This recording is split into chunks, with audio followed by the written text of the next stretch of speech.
Hello, everyone. Thank you for joining us today for our webinar about the good life abroad. I'm going to get us started right now and share my screen. Um, and off we go. Um, so just a bit of housekeeping before we get into it. This is being recorded. A copy of this recording will be sent to you by email tomorrow morning. And if you're here, you're here. And if you registered and could not attend, you will be getting this as well, although you don't hear me say that. Anyway, the other point of housekeeping is we will be using the Q&A button in the Zoom toolbar. We will not be using the chat, and do not raise your hand using the Zoom raise hand. We're not going to be calling on people who raise their hand. We're going to be using the Q&A icon in your Zoom toolbar. At the end of the conversation, we'll dive into the questions. But first, let's get started with our guests. I'm here today. I'm honored to have our one of our alumni, Marie Bernardi. Marie, thank you for joining Hello. us. You're welcome. Thanks. And hi, everyone. It's exciting to have so many people signed up to learn more about the good life. Marie, you are up in Washington. Tell us a little bit about what life is like, and are you still working? And also then where did you go? And kind of a quick highlight of your experience with the good life. Sure. Yeah, my husband and I have kind of been moving around. We grew up in the Midwest, kind of made our way to St. Louis and San Francisco, Bend, Oregon, and then 4 years ago we moved up to Bonnie Lake, Washington, which is kind of midway between Tacoma and Mount Rainier, which is you can see right behind me. We've been retired for a number of years, a little bit involuntarily, but gave us time to do a lot of exploration, which was great. My background is in nonprofit management. I've worked for hospitals and a number of nonprofit organizations, mostly libraries. But now we're just enjoying the good life, not abroad, while we're here. We've both traveled a lot. Our very first international trip was to France 40 years ago. And we continued to go back to Europe kind of every 3 year basis. And then now we've shortened it to kind of every 2 years. So we went to Paris with the good life. We had been to Paris 6 or 7 times prior, but never more than, for never more than a week. And it just seemed like such a good opportunity to take a deep dive and actually have the time to explore places and do things that we had not had a chance to do before. Great, thank you. All right, so I'm going to just zoom out a little bit and talk about why I started the good life abroad. I've been in the travel industry for most of my adult life and worked with different types of tourism. But one of the things I've heard from many travelers over the years is this idea that they're constantly moving and moving on tours, um, and they want to slow it down a little bit and also want to do more independent exploration and kind of dive deeper. And especially would hear that from folks who are retired or semi-retired because they would say, look, I have the time now, but I still like the support of having a guide or someone in the country and not just going completely on my own, especially if I'm going to go for an extended period of time. Um, so this sort of got me thinking about how the good life abroad, or just what are some of the pain points that travelers face. And then I dove a little deeper and started thinking about, okay, if you're going to spend a month or more in a place, what are the pain points? And I did like a little survey with my Facebook group, and I said, this is before we even started the company, and I said, have you thought about doing this, living abroad, but you haven't? Tell me why. And I would hear a lot of the same pain points come up. I don't speak the language. Well, I get lonely. I'm just like by myself. What if I have an emergency? I don't know the neighborhoods. If I'm going to commit for a whole month, I want to make sure I commit to like the place that I will be happy in, and the right kind of experience. And so we thought, okay, this is a dream a lot of people have, and there's a lot of obstacles between them and the dream. How do we solve for that? And this is really the genesis of the good life abroad. And our secret sauce is community. It's the thing that makes living abroad or staying abroad for an extended period of time fun, safer, and really avoids, it's the opposite of loneliness. It fosters friendships. And besides community, we have a community manager, and there's sort of layers of support that people have when living abroad. And we'll get more into that in a second. But really, it came down to this idea of community. And Maria, before we got started, you were mentioning that you live in a 55 plus community, and you said, "Oh, Mhm. it's similar to the Good Life Abroad, but it's here." And that also was one of our inspirations is 55 plus communities. When my parents moved into one, their life went from sort of being very, a little bit boring because the kids had left, the grandkids were growing up, and they were we weren't the center of all of their activities anymore, and we lived in different towns. And then they moved into a 55 plus community, and suddenly their life is just full of activities and friends and things, and it's really fun for them. And that was one of the other inspirations for the Good Life Abroad. So I think you really hit the nail on the head there, Marie. So let me just talk about like what exactly is the Good Life Abroad. There's some people on this webinar who might not be that familiar. I realize other people might be very well studied in the Good Life Abroad, but let's just kind of start with the basics. So the Good Life Abroad is fundamentally an independent experience. It's not a tour, but where we give you an apartment, which we say vetted for 55 plus needs. So if you've ever had that experience in Europe where you're in a hotel room and you're on the toilet and you bang your head on the sink and you get in the shower and you can't turn around, that's what we're trying to avoid here. So we're looking for things like walk-in showers and a little bit more space that make it easy for people to spend a whole month. So you have your apartment, and that's yours, and then you have a built-in community of fellow travel lovers who live either in the same building or in the same neighborhood as you, or at a relatively close distance, so that you have people around and that you can be as social with or as independent and alone as you want. And then we have the support of our local community manager. This is one of our staff members who lives in that city, who then organizes activities and events for the community. So people can pop in, do activities and events, pop out, do independent exploration, maybe make new friends. And sort of that's the sense of the community you get. And it's fostered by our community manager through these activities and events. And we'll talk more about that in a second. In addition, it's a little safety net. We provide travel medical insurance. And if you are interested in wellness programming, our community manager can connect you to local yoga studios, Pilates, aerobics, whatever it is, because we believe that part of the good life is being healthy and fit. So that's high level introduction. Now we're going to dive into these features in a little more detail. We have two types of programs, our signature 1 month programs, which is primarily what we do, but we also have 2 week short stays. And we'll talk about the difference between the signature programs and the short stays a little bit later. But I just wanted to kind of show you at a glance all the cities in Europe where we work. All right, now let's real quick on short stays.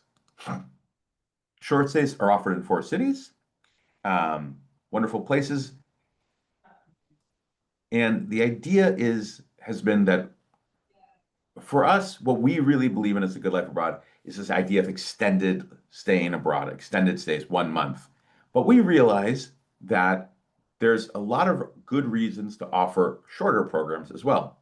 Um, one of the main reasons we offer this is because we found many people were doing a month with us and then going to another part of the country or the region and continuing their journey.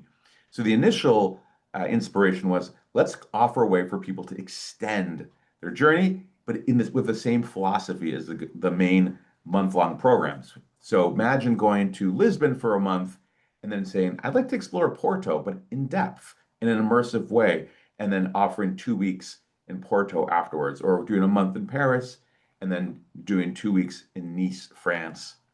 The other way we thought it could be done is more like a mix and match. You could do 2 weeks in Porto and 2 weeks in or let's say 2 weeks in Edinburgh, Scotland, and then 2 weeks in London. You can combine them together. But of course, you can also just do a short stay as a standalone program. Just if you sometimes there's you only have time for 2 weeks, well, you can do that as well. It's not required to extend, not it's not required to connect it to a month-long program, but it's it's sort of our way of offering people more flexible options who want to do immersive travel. They're essentially the same. The features I talked about before, the community manager, the insurance, the community of like-minded travelers, it's all there. With short stays, except for London, they tend to be smaller towns and cities, and it's obviously a shorter duration. And the one big difference is that we work with apart hotels. So what these are buildings where just like a hotel, but there are apartments, and everyone lives in the same building. And usually there is some kind of common space or communal area in the building, so people can hang out in the evening and get together or meet up in the morning before they head out for a day of adventuring. Um, Whereas our signature month-long programs, for the most part, have independent apartments. It varies from city to city. For the most part, have independent apartments kind of scattered around the neighborhood. Um, and it's obviously a 1 month minimum. So slight difference there. But we do the work with the apart hotels uh, mostly because it's a shorter period of time. You want to just get in, hit the ground running. If you need something, it's at the front desk, go take care of it. It's easy to get to know people because you're all in the same building. Um, we have one other new variation of our program that I will mention briefly is we're doing solo traveler sessions. We just launched one in Prague, and we're going to be offering them in more cities. But we are specifically offering some programs for solo travelers who want to who want to make sure there's going to be a lot of other solo travelers in their group. And all of our programs, whether they're the signature programs or the short stays, there's always solo travelers, but we can't ever predict exactly how many there will be. In some groups, so maybe one or two. In some groups, it could be half the group, and they're always welcome and included in the program. But for those who really want to make sure there's mostly solo travelers, we have solo traveler sessions, which is only for solo travelers, and we'll be announcing that more by email, etc., as we roll that out in more and more cities.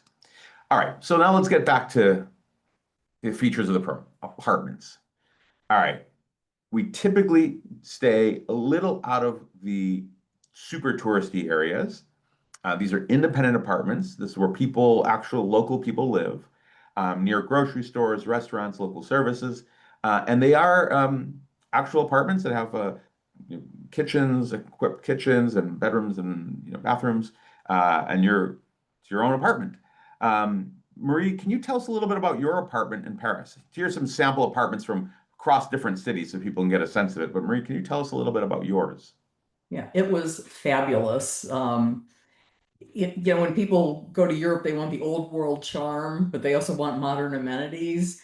And that was the perfect combination for where we stayed. So we were all in the second arrondissement, which and very close to the Marais district. We were in an old building, but it was completely renovated inside. We were on the sixth floor, had two sets of French doors with a small balcony that overlooked the street, huge living room, smart TV, which was nice. So we could, stream stuff, great Wi-Fi, super fully equipped kitchen. We had people over one day and used every single, wine glass, champagne glass, plate and just loaded them into the dishwasher, and that worked. Ample sized bedroom, plenty of storage. It was just really, really nice. The metro was literally across the street. We went out of our building, crossed the street, crossed another street, and had access to the metro. Just as an aside, we told some of our neighbors when we had signed up for Paris, they liked the idea so well. They signed up for Barcelona and went in June and July. Had a similar experience. They said, the apartment was great, well located. Um, there were only six people on their trip. They were in one building and two couples were in another building.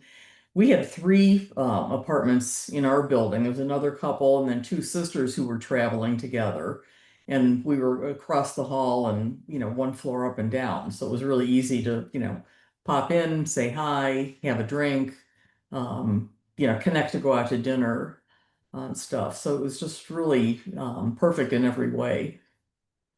Well, Marie, one of the great things of having alumni on these webinars is that they can give like the good, the bad, and the ugly. Like sometimes people don't trust me. So, was there anything in your apartment where you're like, that took some getting used to, or things that you would warn people, say, hey, like this might not be for you? Was there anything like that? The only issue, the appliances, we were lucky because all the appliance manuals were in our apartment.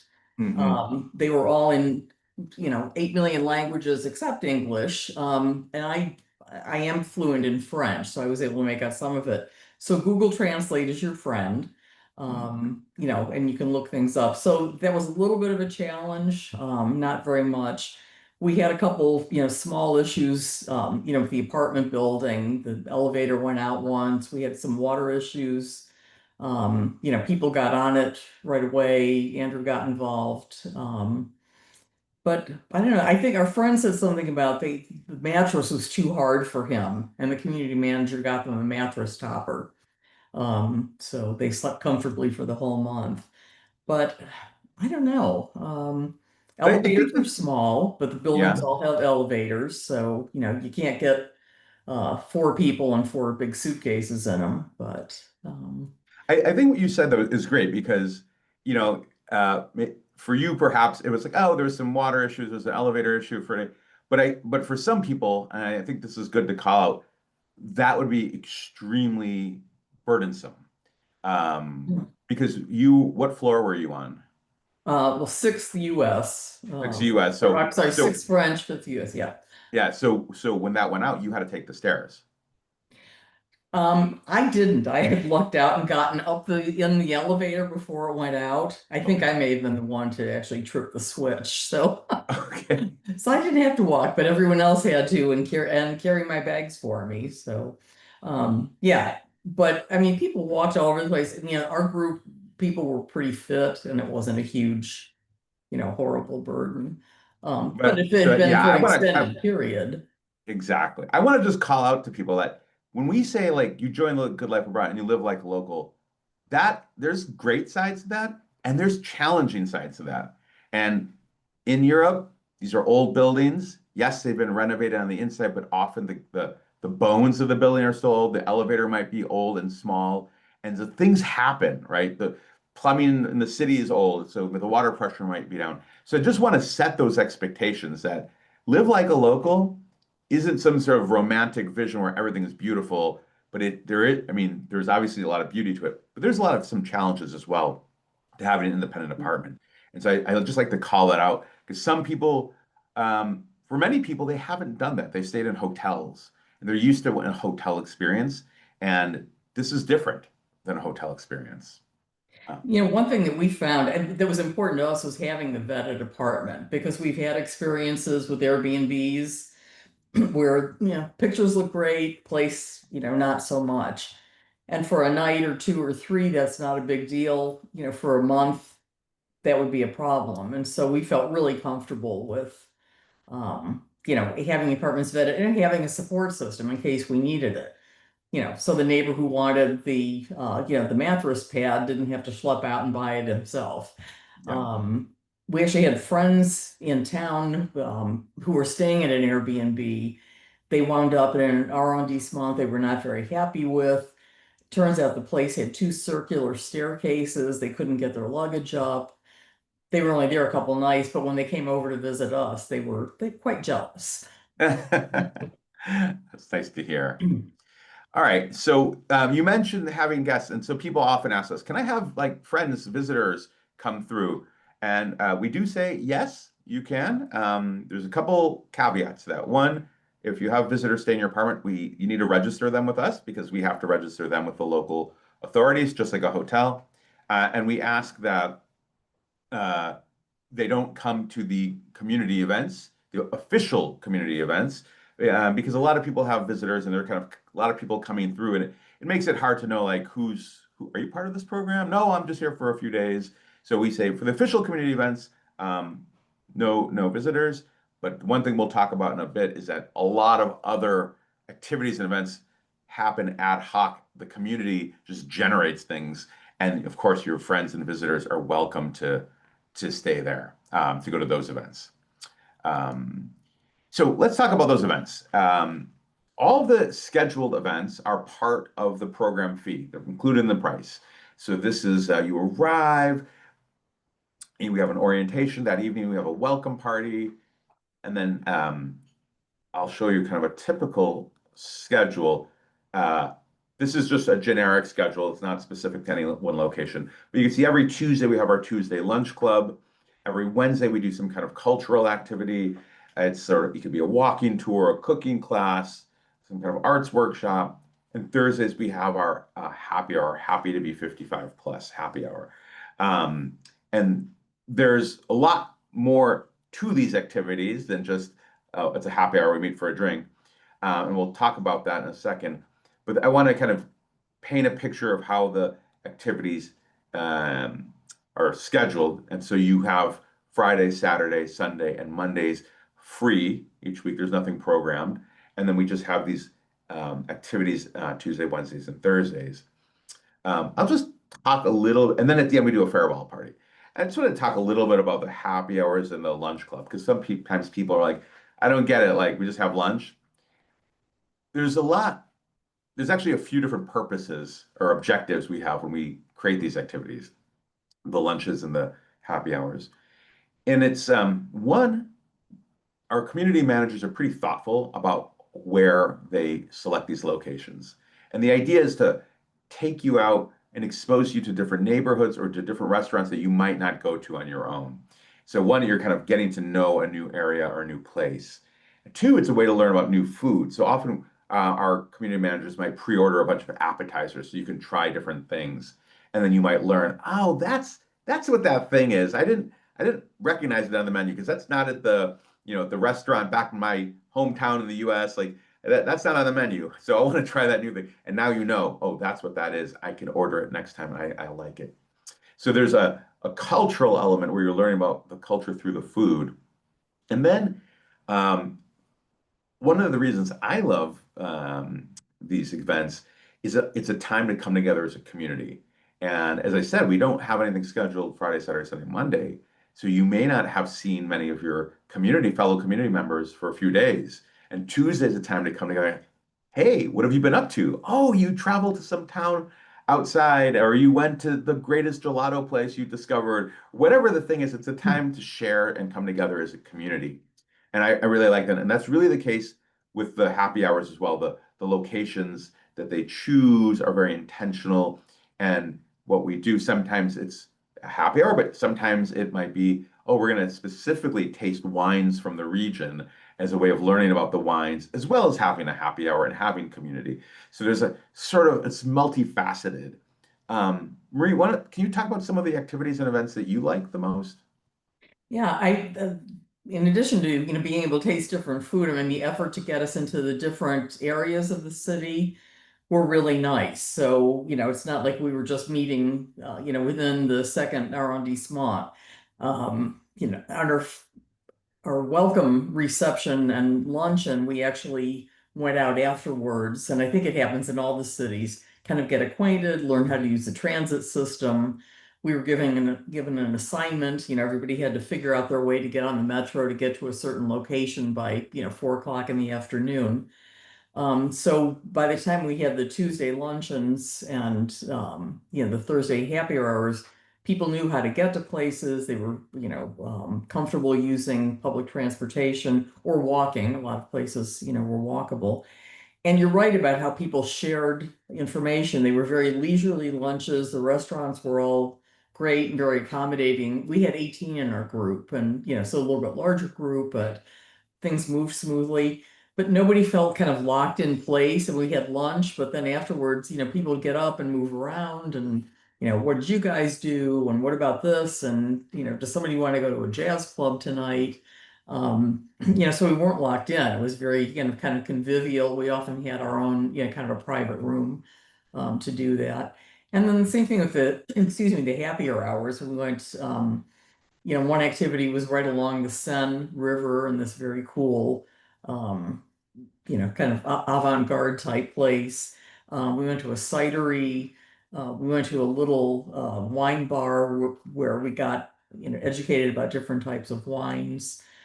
And the same thing, people would move around. Oftentimes we'll go to a place and everybody just kind of gets locked in their spot and you talk to the same four people all the time. And that just didn't happen because everybody had interesting things to talk about. Where'd you go this weekend? That sort of thing. Yeah. Do you want me to talk about the Wednesday Yeah. Tell me as about the well? Wednesday activities that you did. So the walking tours were great. Again, we were taken to areas that aren't, we didn't go to the Louvre or go to places that were overrun with tourists. We did, we went to the National Library and checked out this fabulous reading room that they had. We did a walk where we went to the covered passageways, with little shops and stuff that you wouldn't find on a typical kind of tour itinerary. So that was nice, to see kind of a little more hidden part of the city. Um, we had a cheese and butter making class, which was lots of fun. Got to taste lots of different cheeses. And I think everybody's favorite activity was a croissant making class. And we spent an entire afternoon learning how to make all kinds of delicious chocolate croissant and regular croissant and, savory ones. And it was just great. And the people who run the activities were also fabulous. So I think they've been well vetted, by the Good Life, and they were very welcoming and helpful and fun. That's great. Yeah. Thanks for mentioning that because that's something people ask me like, oh wait, like do you include like the Louvre tour, this kind of standard Eiffel Tower? We intentionally do not include those things. We realize that many people want to see them, but those are like sort of commodities. It's very easy to go and see. And if you want to book a tour of the Louvre, you can, it's you go on your phone, go to TripAdvisor. There's a million people who offer guided tours of the Louvre. And also, like you in your case, Maria, I think it's similar to a lot of people is they've been to these cities before. Mhm. They've been on a tour. They were there for 3 days. They did the Louvre. They did it with a guide. Now they're coming to the Good Life Abroad because they want to go deeper. Now, some people haven't in the Louvre in this example, and that's great. There's time you can do that on your own. Our community manager can connect you with a guide or a tour company. But what we're trying to do is show you kind of another layer down into the city and really connect you to the local culture and things like the butter making is it's a little different, right? And but it's I mean butter and cheese is like the core ingredient to French culture and cuisine. I mean, it's like this, if you must understand this to understand all of French food. So that's sort of our philosophy when it comes to the types of activities that we do. Yeah, as our schedule, it's pretty much the same in every city. The exact activities on Wednesdays are a little different, city by city. You can get a sense of like in some places it's dance, in some places it's art, and some places it's food. Almost everywhere there's some food involved, a lot of food involved. Um, but we keep talking about community. Let's dive into what do we mean by community? So let me just start with the basics. It's a cohort-based experience. There's a start date that everyone arrives on, but before they even arrive, we do a Zoom call where the group gets together with the community manager. We can start to put a name and a face together. Mhm. It's kind of nice just to know who's who. That call is primarily focused on arrival day logistics and kind of getting there and getting up and running.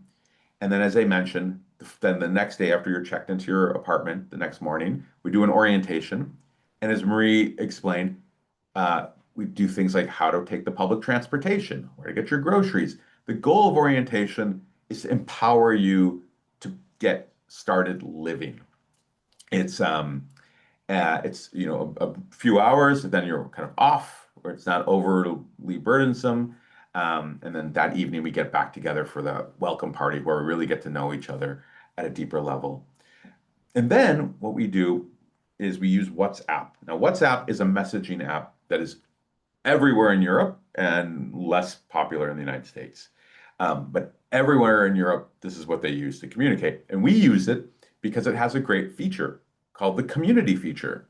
And the community feature is, as you can see in the screenshot on the side of the screen, this just happens to be one from Florence, is at the top is announcements. This is where our community manager sends announcements to the group, kind of one way. Hey, meet tomorrow, 10 a.m. Here's the link to the Google Map location. We're going to do our activity. Click, and you go there. But then we have these groups, and the groups are where the fun really happens, I think. The groups, you all, our community members, can create your own groups. And you can see in this example, member to member, sort of like a free for all between our community members. It's one for solo travelers to connect, running buddies, people who are into fitness might create something like, hey, who wants to go to the gym or who wants to go for a run? In this case, someone looks like someone started a book club. I've seen people create groups for like organizing a potluck dinner or who wants to go away for a weekend. The groups is where like the community, you all start to form organic connections based on affinities. I've seen things like history buffs. Hey, and there's suddenly everyone who loves history is going to go off and like do historical stuff, or people who want to go do music. And so what you find on these programs is you saw the sample schedule. It's sort of a framework, is how I think of it, like a scaffold. But then the community takes on a life of its own, and activities and events are popping up all over, and your month becomes quite full. In fact, I hear from many people, "Oh my gosh, that went faster than I ever expected," It and it's really like does, just too yeah. many things going on. And so that's really what we mean by like the community and the being sort of central to this experience. Marie, can you tell us about your experience and what did community mean in that in your case? It really, I said it was very fluid. I think the WhatsApp, application was really good for people planning because, it's like, somebody said, well, let's just go to London. We want to try the Eurostar. So a couple people headed off, stayed overnight in London and came back. Um, there were a number of jazz aficionados in our group, and so we were discovering different places, going there. Actually, one of the members of our community is a professional jazz musician, and he rented a piano for the whole month that they had in their apartment. And so a couple times they invited everybody over. We just brought food and wine. He played and entertained us. We did all that through WhatsApp. Oh gosh, I'm trying to think. People were discovering restaurants, so after happy hour, somebody said, well, why don't we just go here and try this? Or why don't we try something? Or, there's a concert at the, cathedral, do you want to go there? It was very dynamic. It was super friendly. Um, I mean, everybody just had something to offer, and people were very engaged and really interested, and that made it very special.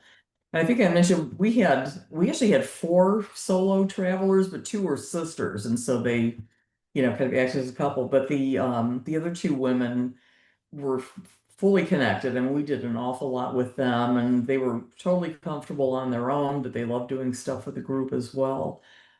So if anyone is concerned about whether or not there'd be, any kind of shunning of solos and stuff, we have not heard. We didn't experience that, and I haven't heard from any other people that that's been an issue at all. Yeah, I think that's one of the things I love so much about this program is that our communities are so inclusive. You could be a solo traveler, you could be a couple, you could be gay, you could be straight, it doesn't matter. You could be black, you could be whatever. Our communities, I feel like they really bond and they look out for each other. And it's like I've seen it in some places. Someone, had the flu and got sick, and like people are checking in, like, "Are you okay? Can I bring you something?" Like it's beautiful experience actually, and it's something it's I think what I love most about this program. Yeah, hopefully no one got too sick in your group. Bill and I did. Oh no. Just some respiratory thing, fortunately. But a tip to people traveling to Europe: bring cough medicine with you if you have any particular drugs, because everything in Europe is herbal. It's like honey with herbs and honey with something else. It doesn't work. I just wanted some dextromethorphan. But Good we got tip. over it. And same thing, people checked in with us to make sure we're okay. Do we need to pick anything up for you? And yeah, it was Got fine. it. Got it. So just a few stats about the community. On average, the group size is about 15. Sometimes it's in the low end, it's like 10, 9, 8. On the high end, it could be like up to 24, which is really rare. It's usually it caps out about 20. Um, on average, again, these are averages, 67 and a half. It's sort of a bell curve. There's people a little younger, people a little older. Um, about 30% of our travelers are solo travelers. But again, this varies by cohort. So in Marie's group, there was four, although two were sisters. And in some cases, there's half the group I've seen. So it varies quite a bit. And this is one of the reasons we have those solo traveler sessions for those who really do want to be with other solo travelers. Most 90% are from the US, some from Canada and some from other places. But the one thing I think they have in common is they're pretty well-traveled people, and they love cultural immersion. This program, staying there for a month, is a little odd, honestly. Most people that's not how they travel. So the Good Life Abroad attracts a very specific type of person, a person who's often maybe been to the place on a tour or something for a few days, but wants to go a little bit deeper. And so regardless of the differences, I think there's a lot of similarities. Would you agree, Marie? Absolutely. Yeah. One of the things, living in a 55 plus community that we found, there are a lot of mostly single women, living here who've been widowed or something, and they find it to be very safe and very inclusive. And I think, the good life also provides that. There's a good base for people, there are other people that you can count on, um, people you can do other things with. That was great. But yeah, in our group, there was only one couple who had not been to France before. And I mean, they just hit the ground running, took complete advantage. They were gone, all the time doing stuff. I mean, they always made it back for the group kinds of things. Yeah, and other people were into very specific things, art. We made it a point to find some kind of out of the way, museums that we hadn't visited before. Yeah, I think it is people who have some experience, traveling, but who want to really settle in. Right. So for me, the person who makes all the magic happen is our local community manager. And as I said, this is a staff member who works for us who has a few different hats that they wear. One is they're organizing these events and these activities, but they're also there to help each person make the most out of their month. And what I mean by that is specifically in the beginning of the month, they will meet with you and learn what do you want to get out of this experience? Like what do you want to accomplish? Because everyone's different, right? And if you just go on the internet and like go to TripAdvisor or whatever, you're just going to get a million other people's opinions, but they don't know you. And you also don't know them, so you don't know how trustworthy they are. But in our case, our community manager as someone who has their finger on the pulse of the local scene of what's happening, what are the activities, what are events happening, what are opportunities that you could take advantage of. And then they get to know you and then can recommend things to you or to the whole group that you might want to take advantage of. And so I find that to be, really valuable. They can also help you give recommendations and help you plan things. For example, if you wanted to go to a nearby region, it's like, do I take the bus? Should I take a train? Should I rent a car? And they can give you some advice like that because they're local, they're very knowledgeable about the local community. So they are there to help you, to support you, and they're present at all of the activities and events that we've scheduled, but they're also available using WhatsApp. You can send them a direct message Monday through Friday, 9 to 5 business hours, for recommendations and advice about things. And they're great because I know Alex, for example, she has a little tour that she does of like the hidden places of Paris, right? And takes you to, out of the way places you might not find on your own. And of course, while they're available during business hours for regular things, they're also there anytime for emergencies. So God forbid something horrible would happen, they are there to support you in that way. Uh, Marie, can you tell us a little bit about your experience with the community manager? And Alex is fabulous. I mean, she's just delightful. She's got, I think her father's French, her mother's South African. She grew up there, but she speaks French, and she's just like a bright, shining light. Happy and um, interested in people and what's going on, incredibly responsive.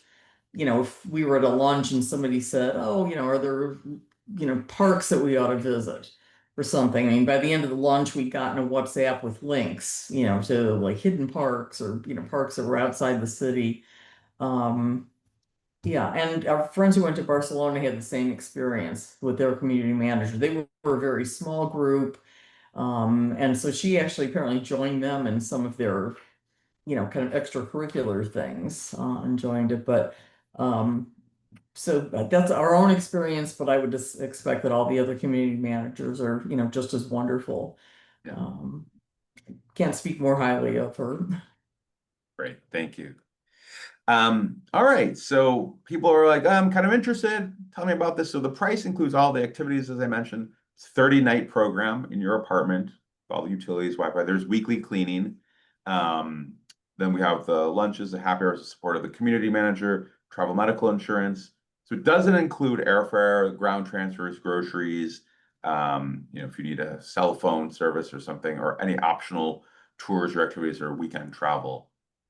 Um, and the other thing I want to point out is some considerations. Like I've said earlier, this is not for everyone, I don't think.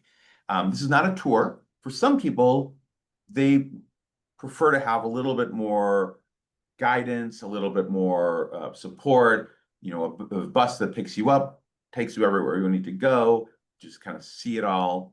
Um, and that's not what this is. And also things move slowly here. And that's I think for people who love the good life abroad, they love that. It's the slowness that they like, this slowing things down a bit and not feeling a need to like always be go, go, go. And that means, sometimes if there's something like, let's say with the apartment, things are slower here. It might take a day or two for that to get resolved. And so some people are like, no, I can't have that. That's why hotels exist. And hotels are great for that. We don't pick people up in buses and take them places. It's a lot of walking, or as Marie mentioned, like a lot of public transportation. And we try to help you and show you how to use it, but it is an independent experience. Um, so I want to make that clear that for some people, those are some things to think about whether it's really the right experience for you. Maria, are there any other things you might want to warn people or say, hey, you should think about this before you book? The kind of walking public transportation thing, I mean, depending on what city you're in, can vary considerably. So for people who have not been to Paris or haven't used the metro system, there's a tremendous amount of walking. Once you get down, you have to, walk to get to another line, walk to get to another line. And Paris is not very ADA friendly. Right. I have some issues with walking and stairs, and I was able to manage just fine. But you know, uh, the stairs presented somewhat of a challenge for me. Um, but for other people, they just, kind of tromped all over the place, and it wasn't an issue. The friends in Barcelona, said it was hot the first 2 weeks that they were there, but the apartment was air conditioned. They walked out of their apartment. There was a bus stop right there. They hopped on an air conditioned bus, and did just fine. The life moving slowly part, I think, is the most fun part of all of it. I mean, we were really tickled that we just had this wonderful, shopping area about 2 blocks from where we were, kind of a pedestrian walkway that had restaurants and shops and stuff. But we walked into the butcher shop and they recognized us and said hello. It's like, gosh, they don't even do that here at Safeway. So, um, those kinds of things were highlights of living differently. And it is a little bit harder to adapt to the slow pace, of life, but that's the charm of it and one of the most, compelling things about doing a trip this way. Yeah, the accessibility I found is can be very challenging because not all the metro stations have elevators. So the stairs and it's going to be multiple flights of stairs. And I found Barcelona, for example, some stations have elevators, but not all of them. And I've seen in other places they have elevators, but they don't always work. So this is part of living like a local. So I just want to put that out there. Okay, so you've heard this. You're like, what's next? I'm ready. This sounds amazing. Let's go. So if you want a book, you go to our website and click the book now button. It's very simple. And oops, there's a slide missing here, but at that point, it will be $395 per person as your deposit to hold your space. And then 30 days later, you pay half of your program fee. And then 100 days before you go, you pay the other half. So half up front and half at the end. Before you pay the second half, and if you cancel anytime before that, it's refundable, except your deposit, which converts to a credit, which can be moved to a later date. Once we get under 120 days, I believe, there's sort of a sliding scale where parts of it become non-refundable the closer we get to the program. And I believe at 45 days prior, it is non-refundable. And this is why we encourage people to buy trip cancellation insurance. One thing I was going to mention, Andrew, for people, there's an optional cancel for any reason, insurance option. And I think there's some time limit within the time within you book and you get the insurance. So just for people to be aware of that, Yeah, you book on the first, you might have to have the insurance secured by the 15th or something. So if that's important to you, make sure you do that in tandem with your making your reservations. that's a great point, Marie. Yeah, trip cancellation insurance has certain restrictions around it. On our website, as you can see on the screen here, if you go to, actually, if you scroll to the very bottom, there's a thing that says like trip cancellation or an insurance or something. There's a little link and you can click, you can go into the page it talks about, and then there's another link to click to actually open up the policy documents. So you can read that like specifically, because that's all through an insurance company that we've partnered with. That said, you don't have to go with the insurance company that you partner with. You can use any travel insurance, trip cancellation insurance company that you want. Marie, did you buy trip cancellation insurance? We did, yeah. We just, as we've gotten older, we realized that that's probably an important thing to have. One of the things that we weren't able to work out with this, we flew into Nice and we were in Provence for 2 weeks before we went to Paris. We wound up having to get additional health insurance, Uh-huh. to cover us, just because of the way the policies overlap. So there was, just took a little bit extra legwork because that's not part of the good life, Right. insurance when you're traveling on your own before or after. Yep. Yep. All right. So as I talked about in the beginning, questions and answers. We're going to use the Q&A icon in the Zoom toolbar. So don't type it into the chat. Don't raise your hand. Use the Q&A icon to type in your questions, and then we'll try to get to as many as we can in the last few minutes that we have remaining. I'll say right now, if we don't get to your question, I apologize. But you can always email the question to our office info at thegoodlifeabroad.com, and someone will get back to you with an answer to your question. While people are typing their questions, and Maria, I'm going to ask you one that I know people are going to ask me, especially because it's Paris. I don't speak French. How am I going to do this? I've heard the French are very rude and they don't want to speak to me if I don't speak French. What advice do you have? Now, you said you speak French, but there are other people in the group, I'm sure, didn't speak French. What do you say? Right. Well, because everyone speaks absolutely perfect English over there, it's pretty intimidating. So, and I've heard that in other countries as well. You don't have to worry. Definitely make the effort. It's important to make sure you get that in France, particularly when you walk into a shop, you say hello, ask how people are doing, thank them at the end, and say goodbye. So, if you've got the pat phrases down, you can use that. Google Translate is fantastic, but Paris caters to, millions of tourists, and so they speak English comfortably. And we did not encounter any issues with people being snide or nasty. No Yeah, anti-tourist sentiment. no, we didn't, find that. I think again, we weren't traveling through as a big group, I mean, you see people kind of sneering as the group of, 50 with the person, with the umbrella walks through because that is disruptive. But, when you're on your own or in a small group, it really, is not an issue at all. So, yeah, I'd say just learn, some of the things. Now, that's different from 40 years ago when we went there. People did not speak as much English. There was not much variety in food, but it's totally, different now and easy. I wouldn't hesitate in any country to And do that. I want to just like reiterate what you said is I found even myself, I don't like the tourist group of 50 people with the umbrella walking through. And I don't like when they walk into a shop and they're just like, give me this, give me that. Like the whole thing with the Good Life Abroad, why we're different is because we have a completely different ethic. We're trying to live like not first of all, not even like in like the most touristy part of town. And we provide an orientation where exactly what you said, Marie. I find I don't really speak French, but I've learned when I walk in a store, I don't just say, give me that, you know, bonjour. You just knowing a few phrases, and when you leave, thanking them and wishing them a good day.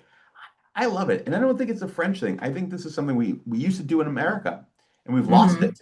It's just politeness. I'm just treating you like a human being, even though you work here, and not just like a robot to go get me the thing I want at the store. Right. And so for me, I love that reminder of our humanity, and it's something I try to incorporate when I'm back home, and always remember to greet people. I'll get off my podium. I'll get off my soapbox. We'll get back to the question. But I just find the French to be extremely receptive to that, and I've never encountered for Mhm. me. So everything is in all the scheduled activities are included. There was a question there. Someone's asking about storage in the apartments for clothing and toiletries. Now, I will say across the board,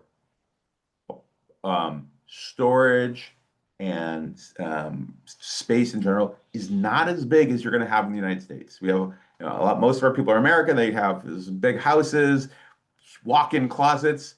That's not that's not the case. And where you said you had substantial storage, but Yeah, we actually had more than we needed, which was a great surprise. yeah, And all the units have washing machines, don't they?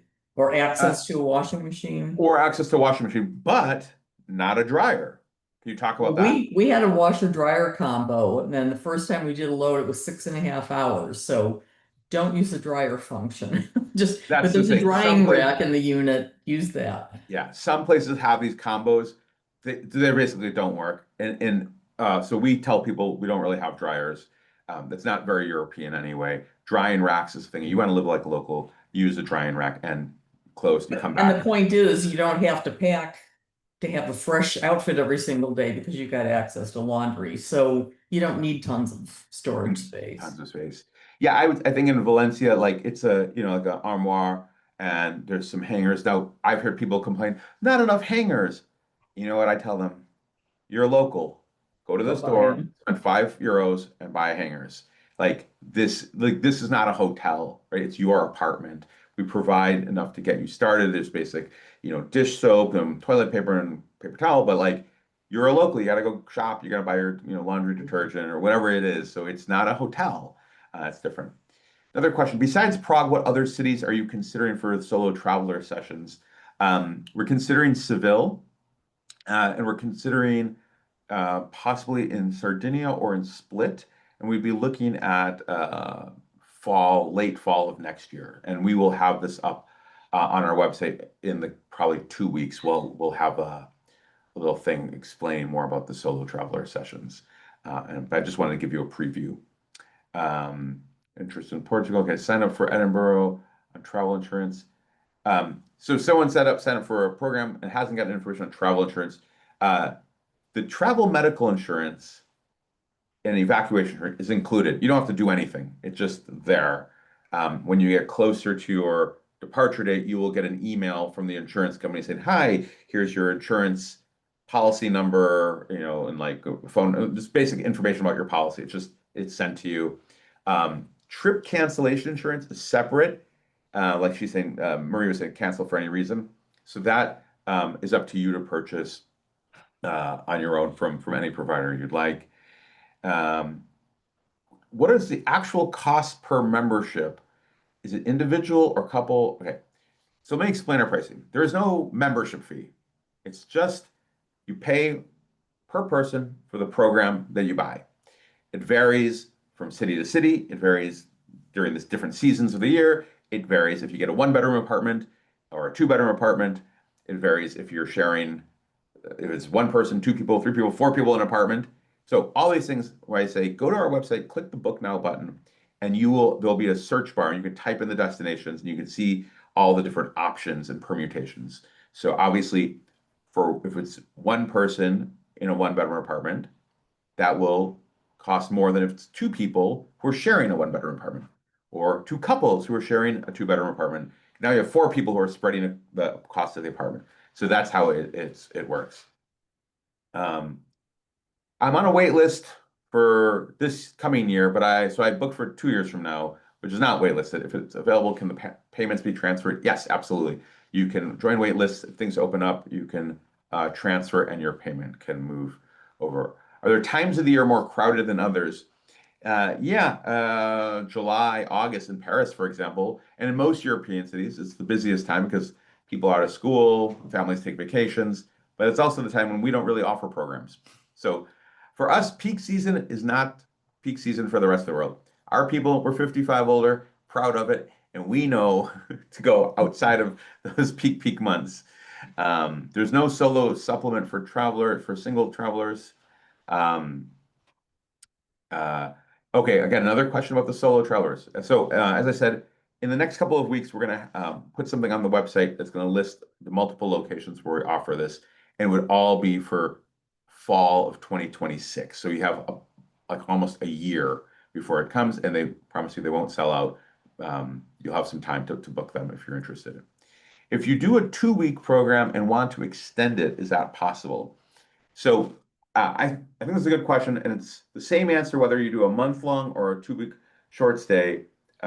Is we sort of have a program and a program schedule, and if you want to stay on in the apartment or wherever, independently of the program, like you're not going to repeat the whole program. At that point, you're kind of off on your own, and we can make an arrangement with the housing supplier for you to stay on and extend your stay. That is possible.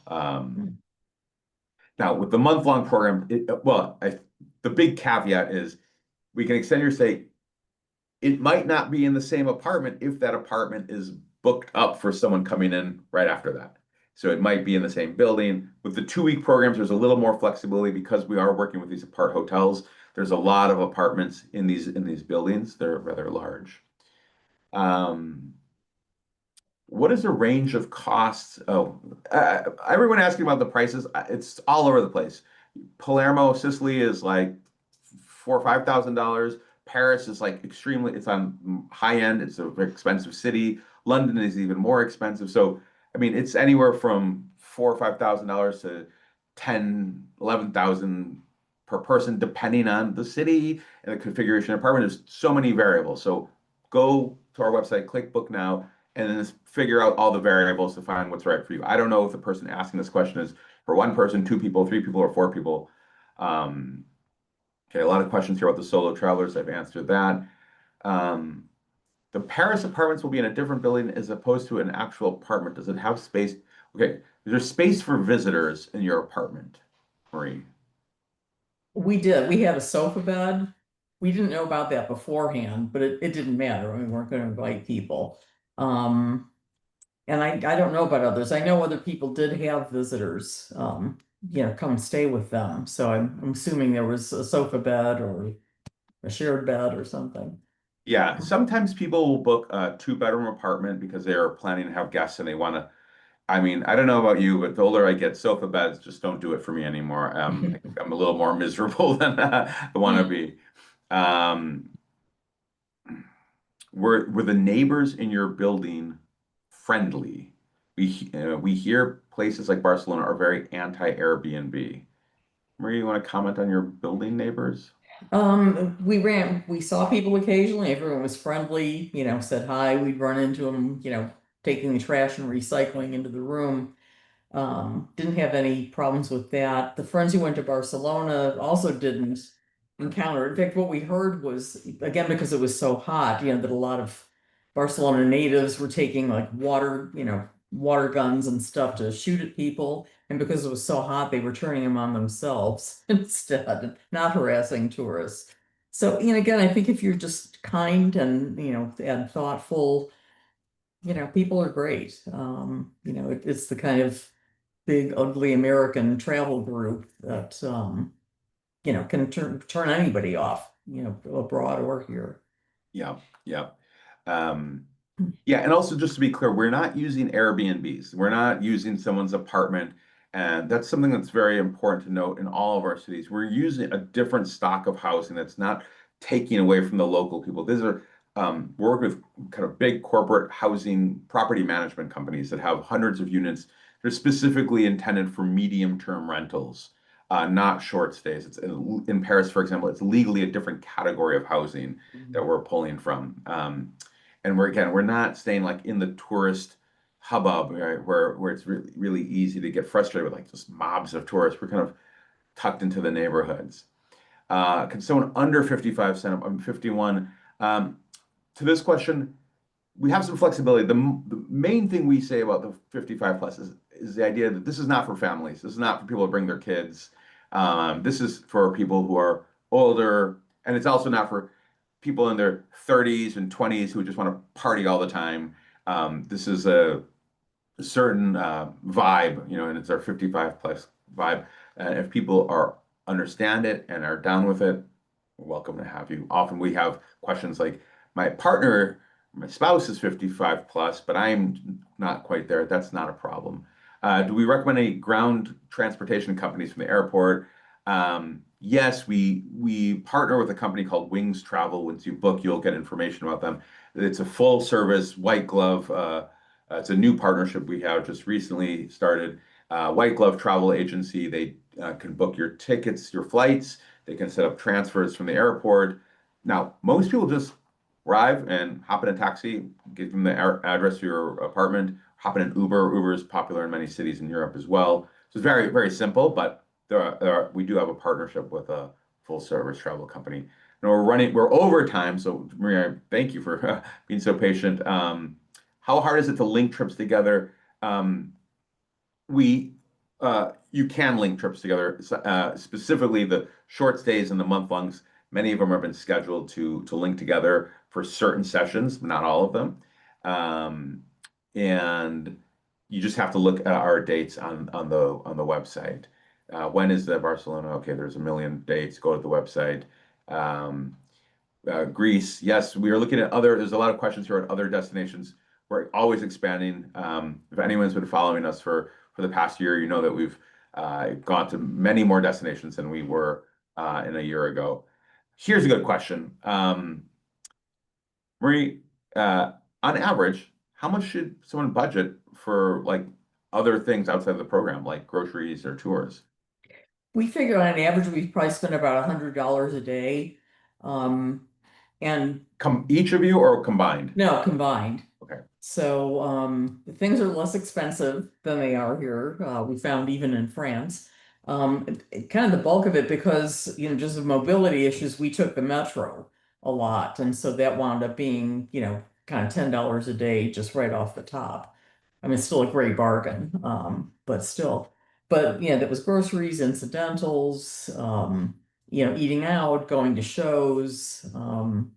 So it was really quite affordable. Yeah. I think the other thing you realize too is once you're like living more like a local and you have a community manager who can point you in direction, you stop going to the tourist restaurants, which tend to be overpriced, and you find like the local joints. And you're like, oh, there's like a prefix lunch special, like, for 15 euros, I can get a really nice, like a multi-course meal, Mhm. or you're buying your groceries and you're preparing some things, and it helps save on money versus going out all the time. Yeah, and we did that more than most people. I mean, some people ate every single meal out. We wanted to have the experience of, shopping locally and, and cooking in. And making the every other day trip to the grocery store. I mean, as part of the whole, experience that made it special for us. Yeah. Um, one last one for you, Marie, because I know we're over time. Uh, Someone telecommutes to work and does meetings on Zoom. How's the Wi-Fi in the apartments? It was great, better than it is here that we had. So, yeah, I think there were two people on our trip who were still doing, a little bit of work, and no, I'm not aware of anyone having issues with Wi-Fi. Yeah, yeah, I would say that's true across all the cities. We do look for buildings that have really good Wi-Fi. I'll just answer the last one, and then I'm sorry if we did not get to your question.